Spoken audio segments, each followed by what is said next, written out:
2026년 1월 3일 새벽, 세계는 충격적인 소식을 접했습니다. 미국이 베네수엘라를 기습 공격해 니콜라스 마두로 대통령을 생포했죠. 하지만 독재자가 사라진 베네수엘라에 민주주의가 찾아올까요?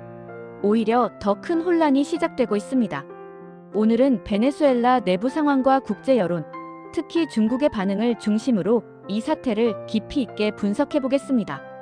베네수엘라 내부 상황. 마두로 없는 마두로 체제. 마두로가 체포되자 베네수엘라 대법원은 즉시 델시 로드리게스 부통령을 임시 대통령으로 임명했습니다. 그런데 여기에 문제가 있습니다. 로드리게스는 마두로 정권에서 외교장관, 석유부 장관, 부통령을 역임하며 독재 체제를 떠받쳐온 핵심 인물입니다. 그의 오빠 호르헤 로드리게스는 2024년 대선에서 부정선거를 총괄, 기획해 마두로의 3선을 가능케 한 장본인이죠. 트럼프 대통령은 로드리게스에 대해 베네수엘라를 다시 위대하게 만들기 위해 필요한 일들을 기꺼이 하려고 한다고 말했습니다. 반면 노벨 평화상 수상자인 야권 지도자 마리아 코리나 마차도에 대해서는 나라 안에서 지지나 존경을 받지 못하고 있다며 평가절하했습니다. CIA의 냉혹한 계산도 이를 뒷받침합니다.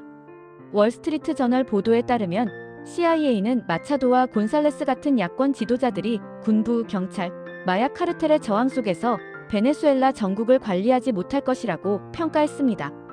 그 대신 로드리게스를 비롯한 마두로 정권 핵심 인사들이 과도 정부를 구성하면 단기적으로 안정을 유지할 가능성이 크다고 본 것입니다.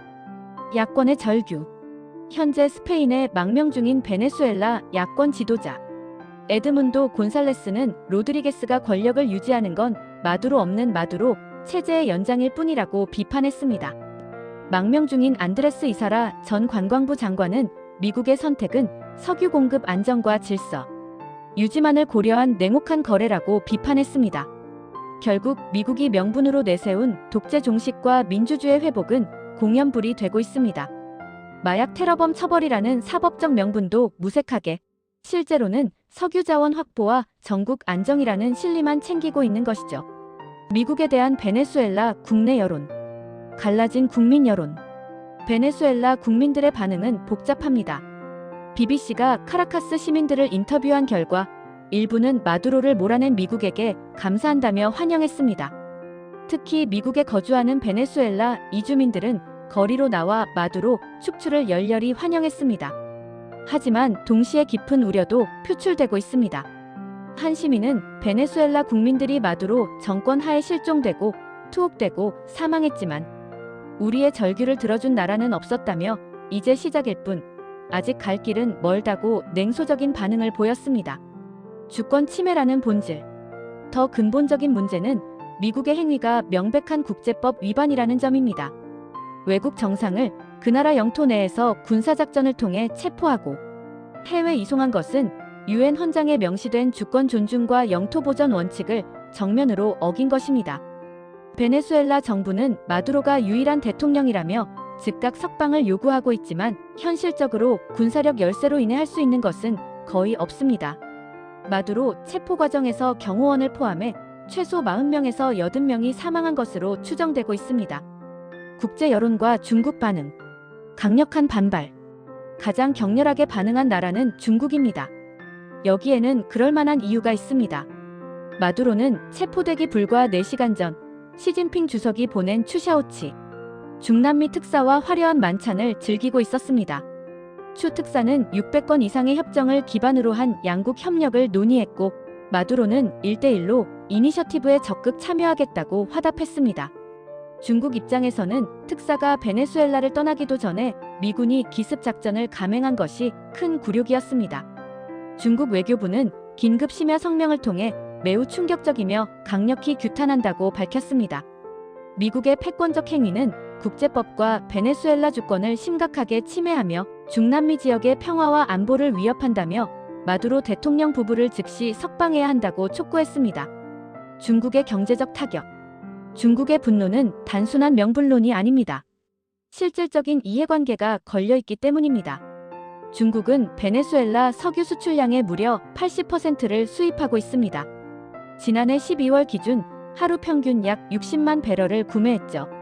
미국의 제재로 갈 곳을 잃은 베네수엘라 원유를 저렴한 가격에 사들여 왔는데 이제 이 공급선이 차단될 위기에 처한 것입니다. 더 큰 문제는 중국이 베네수엘라의 최대 채권국이라는 점입니다. 2007년 차베스 대통령 시절부터 인프라와 석유 프로젝트에 막대한 자금을 지원해왔는데 정권이 바뀌면 이 채권 회수가 불투명해집니다. 흥미로운 것은 중국 내부 반응입니다. 중국 네티즌들 사이에서는 특사를 파견했지만 미국의 작전을 전혀 파악하지 못한 것은 정보전 실패라는 비판이 확산되고 있습니다. 중국 사회과학원의 루샹 연구원은 현직 국가원수를 이런 식으로 생포하는 것은 새로운 먼로 독트린의 부활이며 서방구에서 미국 패권을 선언하는 것이라고 분석했습니다. 러시아와 중남미 국가들의 반응. 러시아 외무부도 미국은 베네수엘라에 무력 침략 행위를 저질렀다. 깊은 우려와 비난을 받을 만하다고 규탄했습니다. 중국, 러시아, 콜롬비아는 1월 5일 유엔 안보리 긴급회의를 소집했습니다. 브라질의 룰라 대통령은 용납할 수 없는 선을 넘은 행위, 국제사회 전체에 매우 위험한 선례라고 비판했습니다. 멕시코의 셰인바움 대통령도 유엔 헌장을 인용하며 강하게 규탄, 거부한다고 밝혔습니다. 유엔 구테흐스 사무총장조차 국제법 규칙을 준수하지 않은 행위라는데 우려를 표한다며 영내에 우려할 만한 영향을 줄 수 있다고 경고했습니다. 미국 내부의 비판. 미국 내에서도 비판이 제기되고 있습니다.